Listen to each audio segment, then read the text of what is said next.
Harry and Geeta, wow, what a pleasure to interview you two. I love you both. Great clients, and I'm looking forward to hearing your story. So we'll start off right at the beginning, guys. What got you into rent to rent? Why did you choose rent to rent, and how did you get started in rent to rent? I'll start off. Yeah. I think, as crazy as it sounds, it's a couple of years in the making, to be fair. Like during COVID, I started thinking about, without being too philosophical, like the world we live in, the potential that we're sort of tapping into as human beings. And I just started looking at things on the internet and strategies, and the algorithm started doing its thing. And then this thing called rent to rent just kept cropping up. And I started looking into it a little bit more, and I found it intriguing and interesting.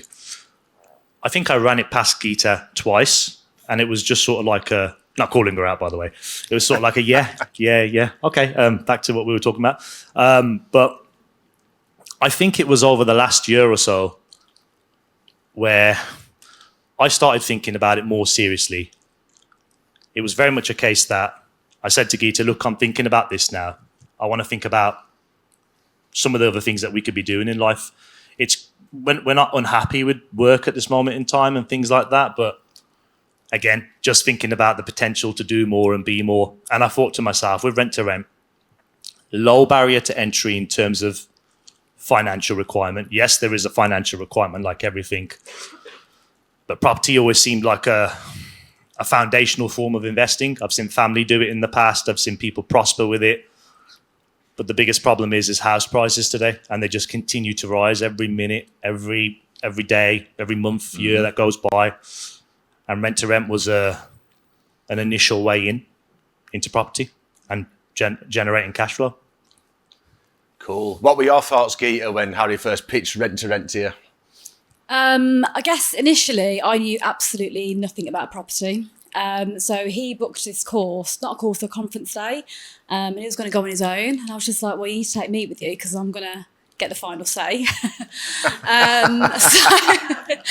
So it took me long to it. And then that's when I saw all these sort of different strategies in property, and we were sort of looking more into it. And when you sort of pitched the sort of rent to rent idea, I could see there was low kind of barrier to entry. And I was like, well, this is something very doable. And that's when we sort of signed up to the course for the sort of blueprint, and I was just all in then. Yeah. Amazing. Yeah. And so you got started in rent to rent. You made some moves. You took some action. We always talk about taking massive action. And you guys have certainly done that. But as we know, rent to rent comes with its challenges. So I just want to know a little bit about the challenges you guys have faced, and maybe a bit about how you've overcome them. I think one of the biggest challenges, first of all, is probably confidence. I mean, openly speaking here, we've heard about the run to the back of the room courses and things like that. Openly speaking, we did run to the back of the room. And do you know what? That was part of our experience.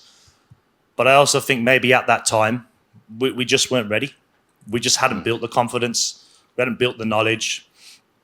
I think it lacked that actual blueprint that you guys really show us, linear, granular detail, and really getting you thinking about each step tangibly, step by step. So that, I think, has been or was the biggest challenge. And that's coming from somebody who's really, really confident naturally. Yeah. Yeah, I think confidence for me was a big thing before I sort of came into this environment. Really, really lacked it, didn't really understand it. And then when I sort of joined this and could see like the step by step and what to kind of say and sort of testing it out, I found that I was sort of getting the yeses. And I was just like, oh my God, this is amazing.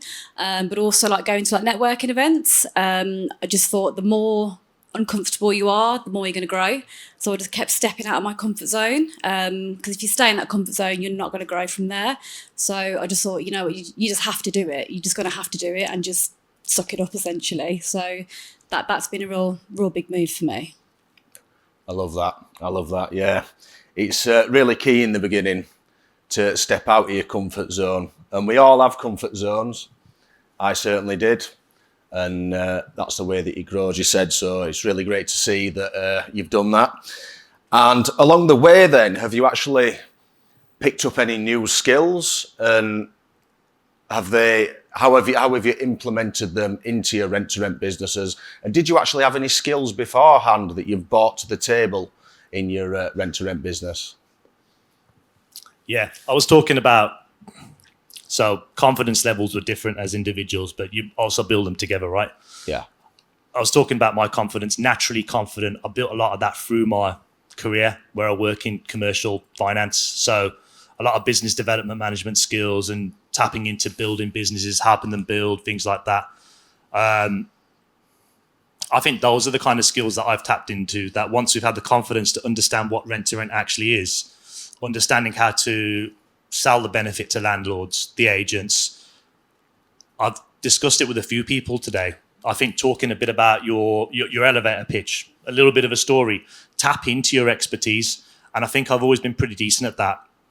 And that's helped me win credibility. But then having those skills, working on things now like developing and building a brand, those are the little things that are, well, I say little thing, it's a huge thing. It might be one of the biggest things.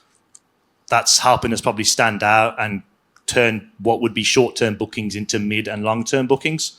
And I think building your own personal brand as well. I think I've always been good at that in that work world, starting to understand how to do that in an effective way in this world.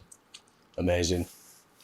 Yeah. How about you, Geeta? Skills-wise, I mean, my job, I work in a school, so I do like child protection in school, so it's completely different to the sort of property world. I'd probably say I've learned so much from this side of things. Everything sort of business related, different kind of marketing and staging, that communication with your guests. I think the biggest thing is problem solving, because this has definitely come with many challenges, and when you kind of get those challenges, you have to figure out a solution there and then, and be very creative with your solutions. So I think that's definitely tested sort of my skills, and I think I'm pretty good at sort of problem solving on the spot and thinking quite creatively of how can we sort this out very quickly, essentially. So that's sort of pushed sort of my skill set, really. I'd say we bounce off each other in that respect as well, because if there's periods where I'm panicking, she'll, proverbially speaking, slap me across the face and be like, you need to get it together, man. And then she'll orchestrate, and then I just go. And she's been fantastic, to be fair. Have you found, like, with time, as time's gone by, at the beginning, first deal, like early guests coming in, there's a maintenance problem? Were you like me? Did you stress about it? Oh, what are we going to do? That's, And have you found over time that you deal with them problems a lot more easily now? Like it's just par for the course? Yeah, I've got a literal example. I was speaking to somebody about it today. Really small one. But we had a guest check out. Actually, there were a couple of days from checking out. Guest rings up and says, yeah, the sink's jammed. We've got there and there's just like a bunch of food jammed in the sink. So obviously there's a big failing on their part. But instead of calling a plumber, I just removed all the pipes. I cleaned it all out. I resolved the issue in about 40 minutes myself, probably saved a call-out charge. And I think whereas once upon a time I might have really stressed out and imploded, I think because of the confidence and building the experience and just understanding that these problems come part of this business, become a quick problem solver. There's another scenario where we had a long-term booking, which is fantastic for our current property that we got. And he's just dropped me a message today saying there's an error code coming up on the washer dryer. I'm networking and speaking to someone. I've asked him, I've had to remind myself, I just said, just remind me what the brand is of the washer dryer. I've had a little look at the error code. I've told him what to do. He hasn't come back yet, but I'm pretty confident he's just got to slam the door in a little bit. It's just a door jam. It's not allowing the water to travel. Just solving problems as quickly as possible. I just want to know how many deals you guys have now currently got, and how far are you off the first class?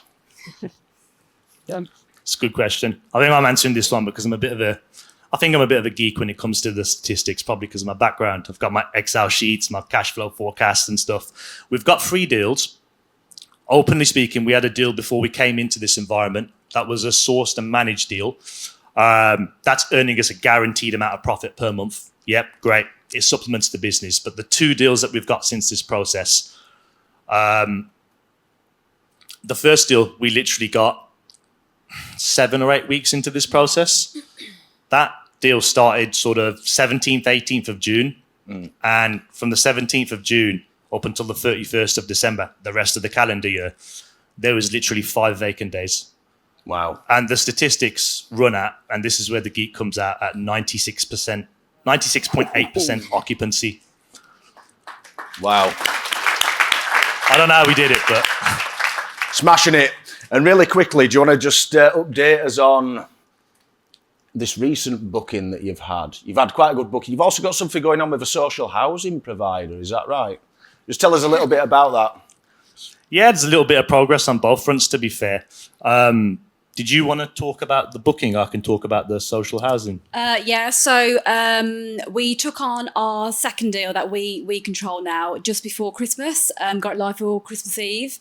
And obviously January hit, it's quiet. People start to panic, and I was just like, it's fine, adjust and pause. So we adjusted our pricing. Shout out to Rob, by the way. Yeah, he gave us that advice. And then literally the next day we got a flood of kind of interest. These guys wanted to view the property, which I thought was a little bit unusual, but we thought, let's just go with it. They saw the property and instantly they were just like, yeah, we want to sort of check in tomorrow. So we just said, right, well, let's sort out the contracts and do direct booking. And then they secured for, was it 4.5 months? Yeah, so 132 nights, I think it is, up until the 31st of May. But because we're taking sort of payments monthly, they wanted to pay that first month in cash. So we're just there in the kitchen, just counting all these £10 notes. And like, we can't do that in the future. We've got to get them signed up on a bank and do like a bank's transfer. But yeah, that's quite a big juicy booking. So we know we can sort of take our foot off that one, sort of look at our first sort of property, and then look at securing our third deal over the next sort of month and a half. Beautiful. Yeah, and then and that's got the potential to carry on till the rest of the year. So that could end up being a 250, 300 night booking. Their employer's going to let them know if they're contractually needing to stay in the UK. And they were having a horrible time at their other house. They walked in, we could see their faces, and we just looked at each other and we were like... And there's an education piece, like, because of my background, I just said, look, IBAN, big SWIFT number, your international bank will allow you to transfer to us, work out the exchange rate locally. And they were like, yeah, do you know what? We're not doing cash anymore. We're going to transfer it to you from now on. Yeah. So education piece. You've essentially helped them out and educated them. Yeah, absolutely. And you mentioned this social housing, supported living, early stages at this moment in time, but we got a reach out from somebody on Open Rent. Mm-hmm. And look, we're approaching it cautiously because we're going to still continue to do our due diligence. We're actually working on a 6-month booking in the background anyway with contractors, which come to fruition. So the properties are sort of attracting those types of clients, but he likes the look of our property. He's told us a bit about who he is, his background, what he does, the directorship of the business. I'll still plug in and do more due diligence, but he said, your property looks great. When can I view it? I'm happy to pay the $3,200. We did a base calculation, and it would mean for a 3-year to 5-year period, if it ended up working out, it's not there yet, guys, but 1,650 quid profit per month. Landlord's happy. They're happy. They get their backing from the government. I want to understand how that works a bit more. And yeah. Amazing. Well, yeah, we've got to keep things moving now. We were going to do a Q&A for Harry and Geeta, but we don't really have time. So if you want to ask them any questions, they'll be about afterwards. You can catch them in the breaks. So I just want to hear a round of applause, please, for Harry and Geeta. Thank you, guys. Appreciate it. Well done, guys.